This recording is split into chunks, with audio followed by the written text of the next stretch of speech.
Men in the Arena Army, we salute you and welcome to the Trailhead. This is team meeting 6 entitled Protect Her. Now I want to show you something. Whenever I get on the trails and hike or do a backpack trip, I carry this with me. This is a Jetboil. This is what I cook all of my coffee in. I cook my dehydrated meals. I love this thing. It is rugged. It is awesome. I can boil water in about a minute. Now within this cup, I pulled out the propane tank and I've replaced it with this. This is a small little China cup. Now guys, listen, I don't take this into the mountains. That would be a man law violation. Anything you got to hold with your pinky out this way is a man law violation. But I want to draw a distinction between these two. This Jetboil cup is rugged versus precious. This is utilitarian versus beautiful. This is strong versus fragile.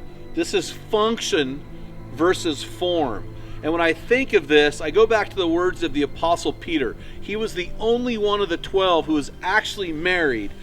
He wrote something in his epistle, and it says this. In 1 Peter 3:7, he said, "Live with your wife in an understanding way as with someone weaker, because she is a woman.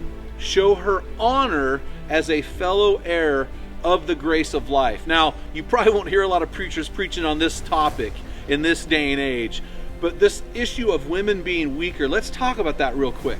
As we deal with our lesson today called Protect Her, we have to diagnose what Peter is talking about. Here's what I think he meant. Women are generally speaking smaller than men. Generally speaking, they have less muscle mass. Generally speaking, they have a higher percentage of fat content, and their monthly menstrual cycle makes them emotionally less stable than a man. So these four factors together, and I believe that this is what Peter is talking about. Now, women bring great things to the table. There are things about women I envy. I love how they can multitask. I love how they see the details. There are certain things I envy about women, but when it comes to strength, overall, men are generally stronger than women. So what does this mean, guys?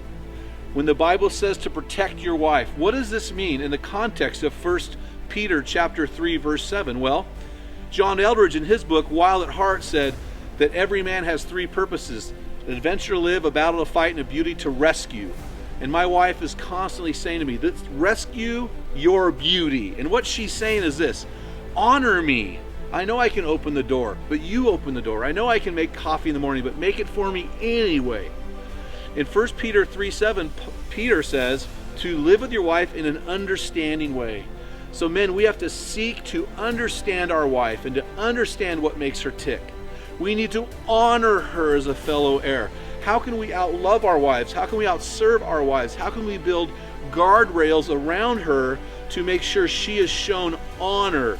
You're going to love this meeting this morning, guys, as you dive deep into how do you protect your wife. Remember, guys, you're like this Jetboil thermos.